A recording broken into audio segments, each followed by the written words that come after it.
Hello friends, welcome to my channel. দেশ এবং দেশের বাইরে থেকে যারা আজকে আমার ভিডিওটি কন্টিনিউ করেছেন, প্রত্যেককেই gardener tips with Kamal YouTube চ্যানেলে স্বাগতম। ছোট থেকে বড় যে কোনো ধরনের আম গাছের বৃদ্ধি অত্যন্ত গুরুত্বপূর্ণ, তাই প্রত্যেকটি আম গাছকে কিন্তু যথাযথভাবে বৃদ্ধি আপনার অবশ্যই প্রয়োজন। ছাদ বাগানে আম গাছের বৃদ্ধি সম্পর্কিত আজকের ভিডিওতে থাকছে গাছের বৃদ্ধির জন্য কী প্রকার সার দেবেন, কতদিন অন্তর দেবেন, কিভাবে গাছের বৃদ্ধিকে আরও বেশি বাড়ানোর জন্য আপনি কি পরিমাণ সার, কত ধরনের সার আপনি প্রয়োগ করবেন, টবের মাটিতে আপনি জৈব সার বা রাসায়নিক সার প্রয়োগ করবেন, কোনটা বেশি ভালো হবে, পাশাপাশি ছাদ বাগানে আম গাছের বিভিন্ন রোগাক্রান্ত অবস্থা, বিভিন্ন পতঙ্গ আক্রমণের অবস্থা, এই সব নিয়ে থাকছে আজকের বিস্তারিত আলোচনা। থাকুন আজকের ভিডিওতে বিস্তারিত দেখতে, না স্কিপ করে কন্টিনিউ করুন।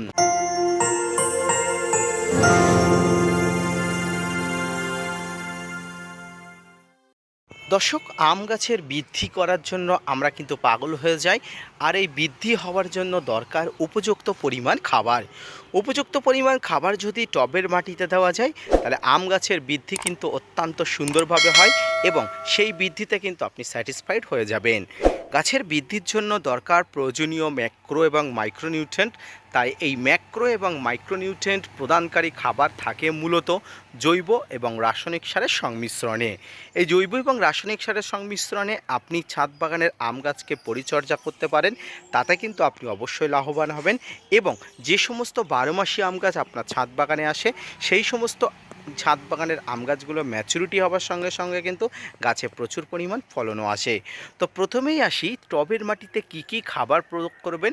জৈব বা রাসায়নিক উভয় খাবার আমি আজকে বলে দেবো। এই খাবারগুলো যদি আপনি যথাযথভাবে গাছের গোড়াতে দেন, তাহলে অবশ্যই ভালো ফলাফল পাওয়া যাবে। টবের মাটিতে সবসময় মিশ্র খাবার এবং নাইট্রোজেন খাবারজনিত খাবার দেওয়া উচিত। নাইট্রোজেন খাবার কম রেখে ফসফরাস এবং পটাশজনিত খাবার সবসময় দেওয়া উচিত।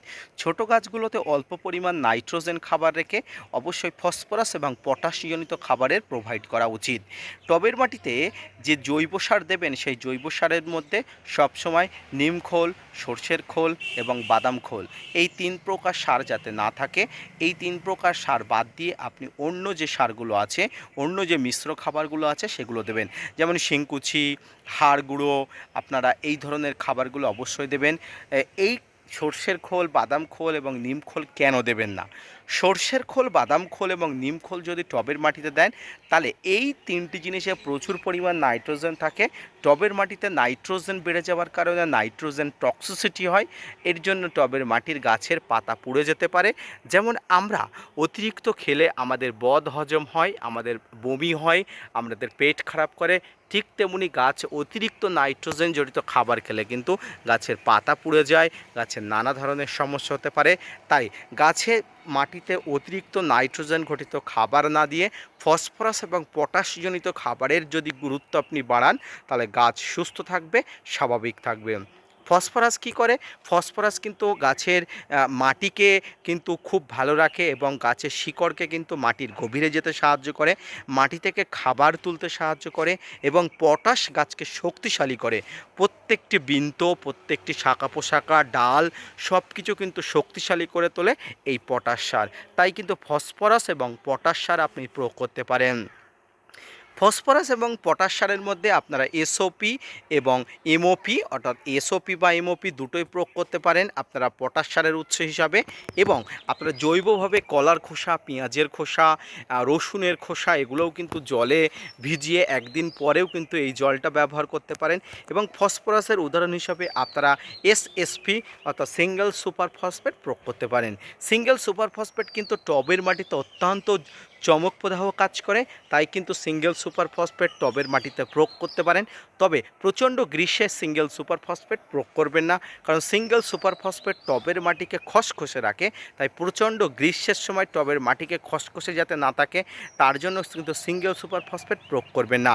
সিঙ্গেল সুপার ফসফেট প্রয়োগ করলে টবের মাটি অনেক সময় কিন্তু প্রচণ্ড হিট হয়ে যায়, তাই কিন্তু খুব গরমের সময় কিন্তু সিঙ্গেল সুপার ফসফেট আপনি প্রয়োগ করবেন না। এছাড়াও মিশ্র খাবার হিসাবে যে খাবারগুলো প্রয়োগ করতে বললাম, সেই খাবারগুলো প্রতি 2 থেকে 3 মাস অন্তর টবের মাটিকে খুঁড়ে ভালো করে মাটিটা আলগিয়ে নিয়ে সেখানে খাবার দিয়ে অবশ্যই মাটিটা আবার চাপা দিয়ে সেখানে অল্প পরিমাণ জলের ছিটা দেবেন। তাহলে কিন্তু এই খাবারটি কিন্তু থেকে গাছ কিন্তু খুব ভালোভাবে প্রোটিন, মাইক্রোনিউট্রিয়েন্ট, ভিটামিন, ফ্যাট অর্থাৎ গাছের বেঁচে থাকার জন্য সব উপকরণগুলো কিন্তু পেয়ে গাছ সুস্থ সবলভাবে কিন্তু বেড়ে উঠবে। এর পরবর্তীতে ছাদ বাগানে অবশ্যই গাছকে সুস্থ রাখার জন্য প্রয়োজনীয় কিন্তু কীটনাশক এবং ফাঙ্গিসাইড প্রয়োগ করতে হবে। কারণ গাছে অনেক সময় ফাঙ্গাসের আক্রমণ ঘটে, কীট পতঙ্গের আক্রমণ ঘটে, গাছে অনেক সময় কিন্তু বিভিন্ন ধরনের ভাইরাস ব্যাকটেরিয়ার আক্রমণ ঘটে। তাই এই সমস্ত পতঙ্গ এবং কীট পতঙ্গদের আক্রমণকে রক্ষার জন্য আপনি অবশ্যই বিভিন্ন ধরনের ফাঙ্গিসাইড এবং কীটনাশক প্রয়োগ করবেন। ফাঙ্গিসাইড কীটনাশকের মধ্যে অবশ্যই আপনি সাইপারমেথ্রিন গ্রুপের কীটনাশক, অবশ্যই ইমিডাক্লোপিড গ্রুপের কীটনাশক, অবশ্যই ডাইমাটের 30% কম্পোজিশনের কীটনাশক এগুলো প্রয়োগ করবেন। বাংলাদেশি বন্ধুরা নাইট্রো বা সবিক্রম 425 ইসি কম্পোজিশনের কীটনাশকগুলো প্রয়োগ করবেন। এবং অবশ্যই ফাঙ্গিসাইডের মধ্যে সাপ, ম্যানসার, Bavistin, রেডোমিনগোল, Blitox, blue copper, M45, অ্যামিস্টারটপ এই ধরনের ফাঙ্গিসাইডগুলো যদি আপনি কাছে রাখতে পারেন, অবশ্যই আপনার ছাদ বাগানে ফাঙ্গাস, কীটপতঙ্গর আক্রমণ, বিভিন্ন পতঙ্গর আক্রমণ থেকে গাছকে কিন্তু খুব সহজেই কিন্তু রক্ষা করা যাবে। দর্শক, আজকের ভিডিও থেকে গাছের খাবার সম্পর্কিত যে আলোচনা হলো, সেই খাবারগুলো যদি যথাযথভাবে প্রোভাইড করতে পারেন, প্রতি 2 থেকে 3 মাস অন্তর যদি গাছের গোড়াতে দিতে পারেন, আপনার ছাদ বাগানে যে কোনো জাতের আম গাছ কিন্তু বৃদ্ধি হবেই হবে। কোনোভাবেই কিন্তু ছাদ বাগানে আম গাছের বৃদ্ধিকে আপনি ঠেকাতে পারবেন না। তাই গাছের বৃদ্ধির জন্য আপনারা অবশ্যই এই জাতীয় খাবারগুলো প্রয়োগ করুন। আজকের ভিডিওটি এই পর্যন্ত।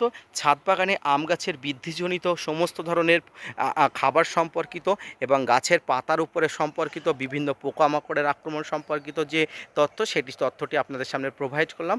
আশা করি অবশ্যই স্যাটিসফাইড হয়েছেন।